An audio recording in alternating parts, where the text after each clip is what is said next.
સ્વાધ્યાય 12.1 દાખલા નંબર 2 શું કીધું છે જોઈએ. એક અર્ધ ગોલક ઉપર એક પોલો નળાકાર બેસાડેલો હોય તેવું પાત્ર છે. ભાઈ અડધા ગોળા ઉપર નળાકાર આપણે આકૃતિ તમને દર્શાવી છે. અહીં અર્ધ ગોલકનો વ્યાસ આપ્યો છે, કેટલો છે 14 સેન્ટીમીટર. આ પહેલી ઇન્ફોર્મેશન.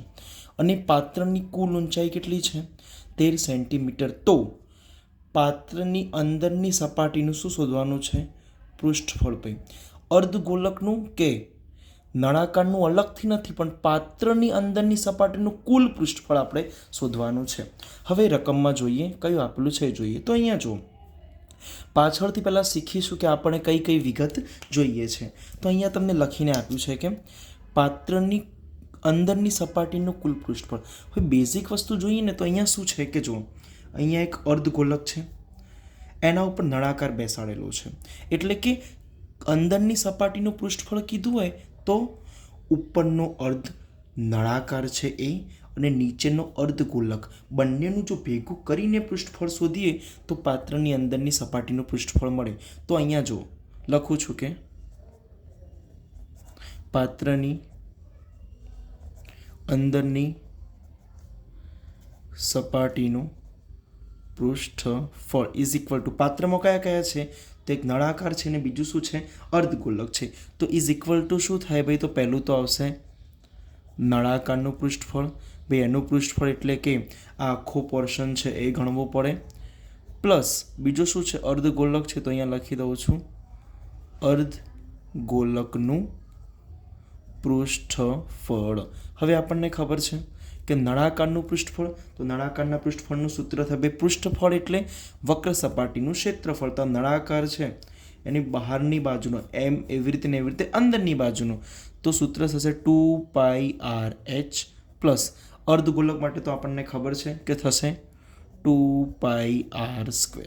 હવે બંનેમાં સેમ વિગત તો અહીંયા જોઈએ. જો નળાકારનું પૃષ્ઠફળ શોધવું હોય તો મારે નળાકારની ત્રિજ્યા જોઈશે અને શું જોઈશે તો h જોઈશે. એવી રીતે ને એવી રીતે અર્ધગોલકનું શોધવું હોય તો એની પણ શું જોઈશે? ત્રિજ્યા જોઈશે. તો સૌથી પહેલાં આપણે એ શોધવાનો પ્રયત્ન અહીંયા કરીશું. તો જો રકમમાં તમને આપ્યું છે કે અર્ધગોલકનો વ્યાસનો મતલબ શું થાય ભાઈ? તો અહીંયાથી અહીંયા આખી વિગત તમને કેટલી આપી છે? 14 સેન્ટીમીટર આપેલી છે. તો વ્યાસ અહીંયા 14 હોય તો ત્રિજ્યા એની કેટલી થાય? તો વ્યાસ કરતાં અડધી થાય. તો અહીંયા સૌથી પહેલાં જોઈશું, તો અહીંયા લખી દઉં છું જો અર્ધગોલક માટે, તો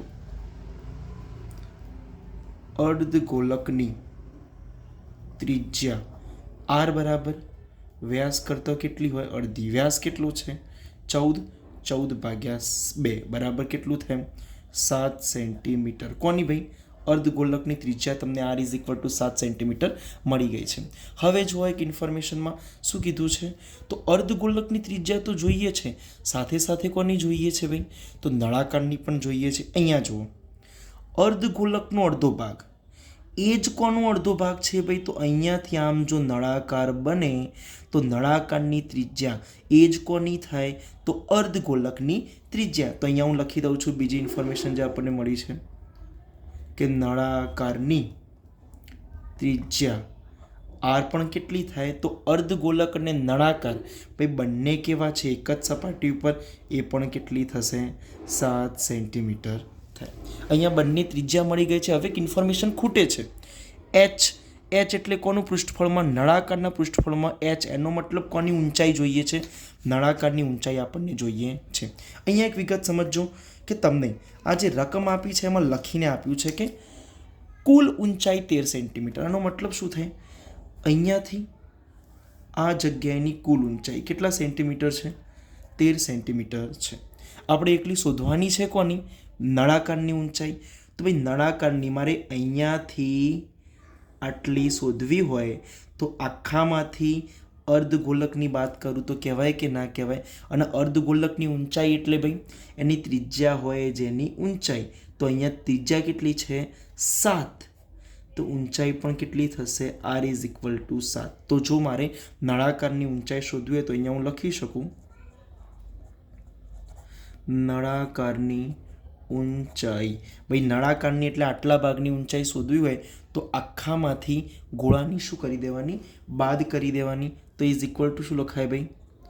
પાત્રની કુલ ઊંચાઈ એટલે કે આખો ભાગ માઇનસ કોની ભાઈ? તો અહીંયા ગોળ આપ્યો છે, તો અહીંયા લખું છું કે અર્ધગોલકની ઊંચાઈ. ભાઈ અર્ધગોલકની ઊંચાઈ એનો મતલબ એની ત્રિજ્યા એ જ અર્ધગોલકની ઊંચાઈ. તો ઇઝ ઇક્વલ ટુ પાત્રની કુલ ઊંચાઈ કેટલી આપી છે? 13 આપી છે. 13 માઇનસ અર્ધગોલકની ત્રિજ્યા એટલે ઊંચાઈ કેટલી છે? 7. તો 13 માઇનસ 7 ઇઝ ઇક્વલ ટુ કેટલું થાય? 6 સેન્ટીમીટર. અહીંયા તમને ઊંચાઈ એચ પણ કેટલી મળી ગઈ? 6 સેન્ટીમીટર. બધી વિગત મળી ગઈ છે. તો હવે દાખલા ઉપર ફોકસ કરીએ તો જો શું કીધું છે ભાઈ, બંનેમાં જે સેમ હોય પહેલાં એને કોમન કાઢવાનો પ્રયત્ન કરીશું. તો અહીંયા જો 2πr કોમન છે, 2πr. હવે કૌંસમાં અહીંયા શું વધે? 2πr નીકળી જાય તો h પ્લસ અહીંયા 2πr નીકળી જાય, પણ અહીંયા આરનો સ્ક્વેર એનો મતલબ કેટલા આર છે? 2 આર છે, તો એક આર તો રહેવો જોઈએ. તો આર અહીંયા એમના એમ. હવે જુઓ આ રકમ છે એમાં પાઈનો ઉલ્લેખ કરેલો છે નહીં, અને પાઈનો જે વખતે ઉલ્લેખ ના કર્યો હોય એ વખતે આપણે હંમેશા કીધેલું છે કે શું લઈશું? તો 22/7. તો જુઓ 2 ગુણ્યા 22/7 ગુણ્યા ભાઈ આર, તો બંને આર સરખા જ છે, કોઈ પણ લખી શકાય. તો ઇઝ ઇક્વલ ટુ 7. કૌંસમાં એચ ઊંચાઈ કેટલી શોધીને લાયા? 6 પ્લસ આર ફરીથી કેટલું છે? તો 7 લખાય અહીંયા. હવે અહીંયા જુઓ 7 શું થાય? ઉપર નીચે ઉડી જાય. 22 ગુણ્યા 2 તો 22 દુ 44. કૌંસમાં 7 ગુણ્યા 6 તો 7 ગુણ્યા 6 એટલે કેટલા થશે? 13. અહીંયા 44 ગુણ્યા 13 કરવાના છે ભાઈ. કાઉન્ટ એકવાર કરી જ જોવાનું. અહીંયા બાજુમાં ગણી દઉં છું. તો 44 ગુણ્યા 13 એકમ દશક નિશૂન 4 એકા 4 4 એકા 4 4 તરી 12 2 વધી 1 4 તરી 12 1 13. તો 2 4 ને 3 7 4 ને 1 5. તો કેટલું મળશે તમને? 572. પણ પાછળ શું આવશે ભાઈ? Centimetre square. કારણ કે આપણે શું શોધીએ છીએ? તો અહીંયા આપણે શોધીએ છીએ કુલ પૃષ્ઠફળ. તો છેલ્લે સેન્ટેન્સ લખવાનું છે, અને સેન્ટેન્સ હું તમને ફરી એકવાર રિપીટ કરાવી દઉં છું કે તો પાત્રની અંદરની સપાટીનું પૃષ્ઠફળ. તો લખવાનું અહીં પાત્રની